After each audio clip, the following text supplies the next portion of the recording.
Good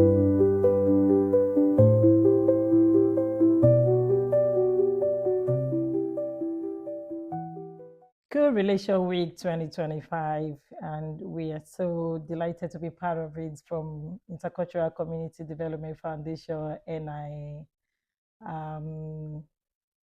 We want to say thank you to Community Relation Council for giving us this opportunity to be here. Okay, so today we are joined by former Lord Mayor of Belfast, Mickey Murray, to reflect on what it truly means to connect across people, planet, and prosperity in the journey towards peace building and inclusion. As someone who has championed community engagement and equality throughout his leadership, Mickey shared his insights on how individual communities and leaders can work together to create a more peaceful, inclusive, and sustainable Northern Ireland. And it's not just here in the studio alone, but we are here together with Dennis Wright, who is the community relation trainer. Thank you so much for coming today. And we also have Diane Kebe, retired academic. Thank you for coming. Okay, also to my left area, we have the young people in care joining us also today, and we have Angela also here to join us today. She's an advocate for young people in care. Thank you so much for coming. All right, without much ado, we're just going to go straight on to ask questions relating good relations today. Okay, so my question is to you first, our former Lord Mayor. In the context of peace building, how can we as people better connect and collaborate to sustain peace and prosperity within our communities, while also caring for our planet? Well, I think when we talk about peace building, especially in Northern Ireland, we very much look down the context of peace building between different communities and different parts of our physical city.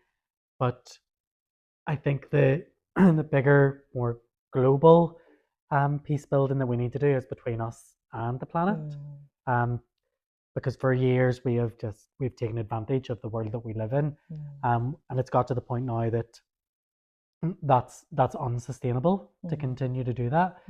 And while governments should be leading the way in terms of reducing the harm that we're having on the planet, we, like communities right across the world, and especially here in Belfast, are really taking charge in addressing their community's needs. And that's everything from how people access local services to providing experience on how you would go about growing your own food. But a lot of people do it in a way of building that community. So you see like community gardens coming up all over the city. And what that does is it teaches people how to provide for themselves in a more sustainable way. But it also builds that sense of community. And by building those pockets of communities, you're contributing to peace building and letting that ripple effect go across other divides, social and economic divides. What message will you share to inspire those listening to this podcast to get actively involved in peace building and community connection where they live? I think find out what is actually happening already in your area, in your local community. There's probably dozens of projects going on that people don't know about, and it's happening right on their doorstep. And it's a really good way of getting involved in your local community. And if there isn't something, be the person to start it. There's so many people right across Belfast who are willing to support people and empower people to take forward projects that are really important to them. And I think by doing that, people get more involved in their community, understanding the issues that their community are facing much more. will build another generation of peace builders and activists. Thank you very much. That is very, very profound. Okay, right now we're going to go to Angela. Angela, my question to you today is going to be, as an advocate supporting young people in care, how do you see the connect people, planet, prosperity, and that's the theme of for our good relation this year. How do you see that align with young people in care and the mission of empowerment and inclusion for them? The rights and voices of children and young people, both in care and raising care in Northern Ireland. And through that, we feel that the young people should be empowered to have their voices heard. They're the ones who are living this, they have the experience of care, and they're the ones who can shape the future. And it's important then that their voice is heard, empowering them and including them in the decisions made about their lives and also about their community. I think it's important for them also then to meet with the policy makers decision makers to make that change happen. And as I said, in the middle of all that is, and most paramount, is their voices to be heard in that, and for us to empower them to be able to self-advocate. And that means then for them to be able to feel that they have the confidence to be able to go forward with their voices for that to happen. The inclusion part is so important for them as well, and we would bring young people together in different groups so that they can have not only their voice heard, but they can also meet peers in similar situations, and they can then help each other, but they also then build each other up through those and being included and having that safe space and being treated with dignity and respect. And that helps them. Great. Thank you so much, Angela. So I'm not going to go to the young people in care. Are you ready? Okay. So my question would be to you, can you share one way you or your friend have helped to make sure your community feel more connected or welcoming to others? Just one way. To me, connection means feeling understood and knowing I'm not alone. Oh, great. It's about having around people who care, who listen to you and who understand you. So in Voipik, I see connection happening all the time. So I'm volunteer here, we have new group from different countries and different culture. So when we young people come together and realize they have been through similar things, so I have been through many things, so I have similar things as the people they come on here, like new people. So it just helps them how they can support different things. So it's feeling it's like a part of something bigger, and your voice is a real matter. Thank you. From your experience in good relation training, how can the principle of connection between people, the planet, and shared prosperity be practically embedded into community development and peace building programs? From my experience, I think one of the most important things when you're doing training is for people within the participants to understand their own value, people to realise that they've got a part to play, that they've got something to bring to the table to share. And everything then is based on having good relationships and connectedness. Because if you don't have that connectedness, we know that we'll all be poor, whether we're poor in terms of relationship, but also we know in our society here in Northern Ireland how much division costs just economically. When you bring people together, the costs go down, and that frees up funding, I suppose. It frees up money, it frees up the possibilities, what else we can do. So bringing people together across different divides as well allows them to stand up and speak on the issues that they have in common. So, for example, at the minute there are issues around housing and access to health. But rather than those things becoming divisive, that builds a society we have here.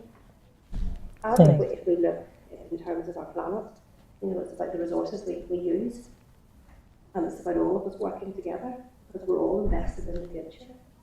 If one person is left out, it's very dangerous. We talk about integration. It's something that has been a new terminology that has really come because we have had people coming into Northern Ireland from other parts of the world. But integration is important. The basis of that word is the word integral. It means that everybody is important.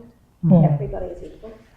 That's what we really have to build on. In good relations training, if you get that across, people understand that treating other people well doesn't only value those other people, but it also makes your life richer, and it means that others value you.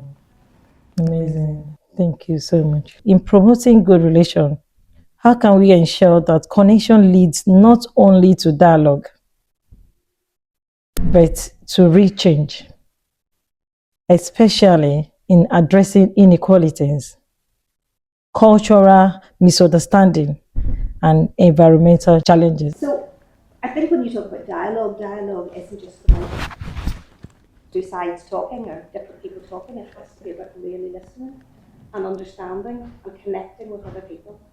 So it's when people do that, that's when real change happens. And you realise what you have in common. And so when we talk about changing relationships and building good relationships, what we know makes a change is getting to know people, is getting to know them and understand them, that absolute connectedness. So when people do that, they're able to get together, they're able to talk about what the vision for the future is, what the shared vision is.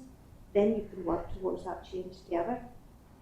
And when we do that, then it's possible to move forward and engage others. You have a louder voice, more of us that get to speak together, the more power we have. And it's harnessing that power, getting out there and making sure that things change and hold those accountable.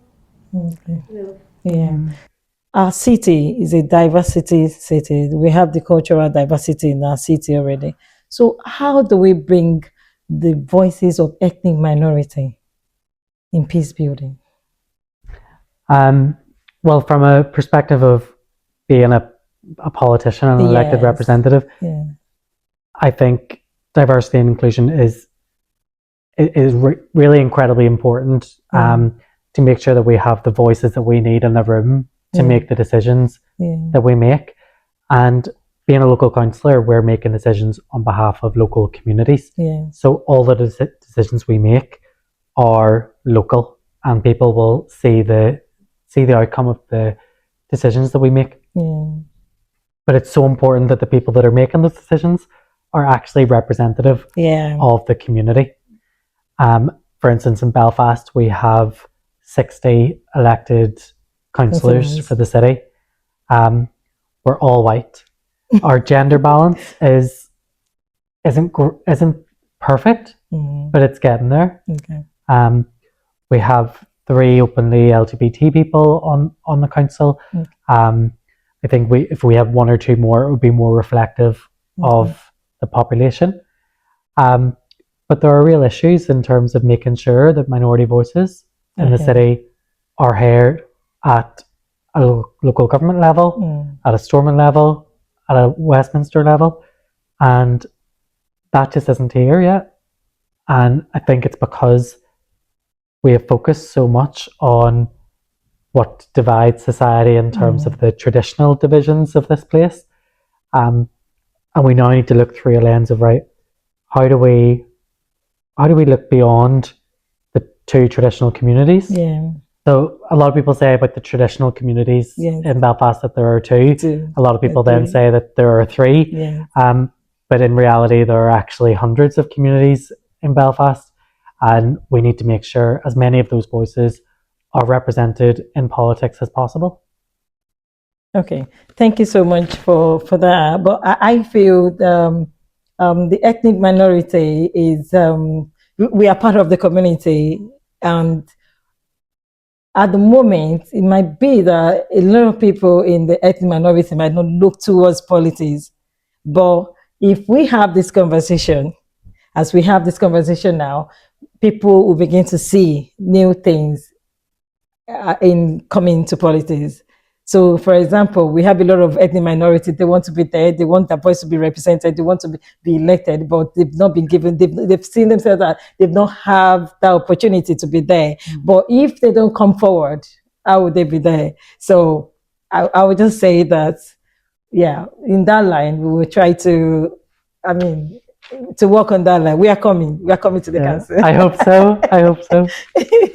Forward from those organisations, from those communities to ensure that the voices of ethnic minority people are heard and that they have actually had an input because they are part of that community. It's their lives. It's important that if change is going to happen, that it's a change that's going to meet the needs of the community and the community as a whole, and not just individual parties within that community. Thank you. What does education and continuous learning play in helping individuals and organizations build stronger, more inclusive, and environmental continuous communities? Oh, thank you for the question. Thank you. Obviously, as someone whose life has been in education, I'm going to say that education is really, really important. But I think, and I think it's come out here in the conversations that we've had so far, that education is not simply what's delivered in the schools and what's delivered in the universities, which is a very controlled form of education, almost imposed, if you will, by those at the top to their needs rather than the needs of the community. And so I think it's important that we recognise grassroots learning and grassroots communities and how much they do contribute. And if you see education as empowerment, then it's a way of people empowering themselves and giving themselves a voice.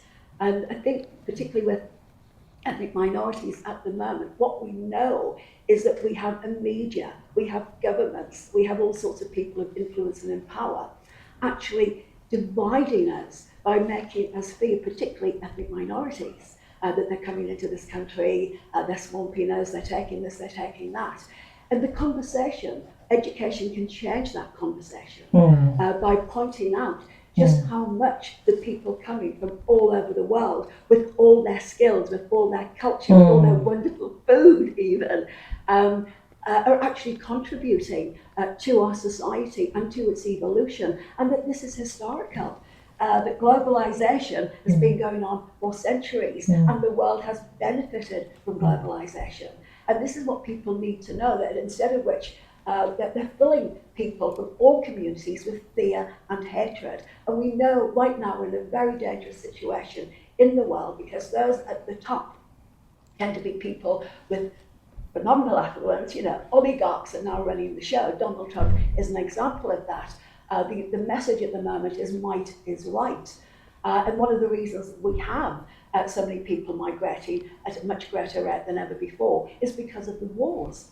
That they're fleeing violence, and that needs to be known, and people don't know that. That the reasons people are here are totally misrepresented, and we should not be fearing and rejecting migrants. We should be opening our arms and welcoming them because they can bring so much to us. And education plays a crucial role in that, and it needs to start at the bottom. It needs to make people be aware of the extent to which there is a divide and rule strategy which has been at play for centuries, and Northern Ireland is a good example of that. And it's going on today in terms of, it's built into the Good Friday Agreement.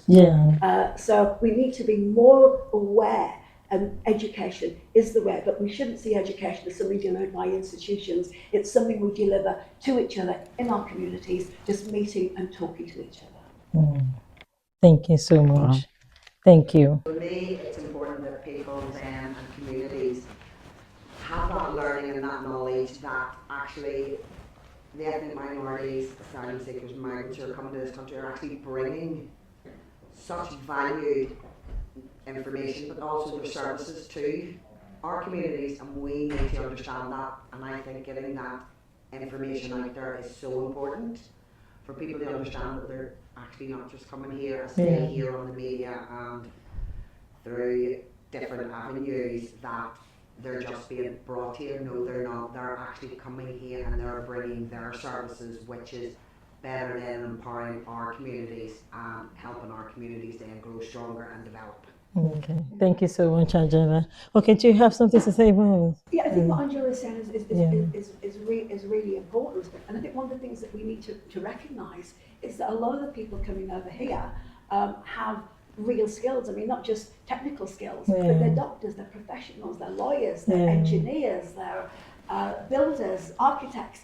They have a whole range of skills that we could use and we are not using. We are not allowing them to work and to use their skills. And it's absolute madness if you look back at the fact that in the previous century, at the end of colonialism meant that we stopped exploiting those countries in terms of looting their natural resources and taking as much as we could. But we then, there was a massive brain drain because we were bringing those very professionals over here that were being trained by their own governments, paid for by their own governments, and then we would employ them, give them better conditions over here. So we need to recognise the extent to which they've already contributed over the centuries to the building up of the Western power system. Thank And you. Islam. And that's Yeah, also a thank bit you. about understanding our history in this island, that people from here have travelled all over the world. We built the railways in America. We were used as cheap labour. And I think it's also really important to remember, yes, people bring very high level skills, but everybody's valuable. We need people emptying the bins, or we'd have a plague. It's not just doctors, so we need people at every level, and we do not have enough, people to fill the jobs that we have here. And people who are coming from other countries are valuable, not just because of what they do, but it's also remembering we're all intrinsically valuable because we're human beings, and we need to focus on that over and above everything else. Yeah. I think that's a really, really important point, that what we all have is a common humanity.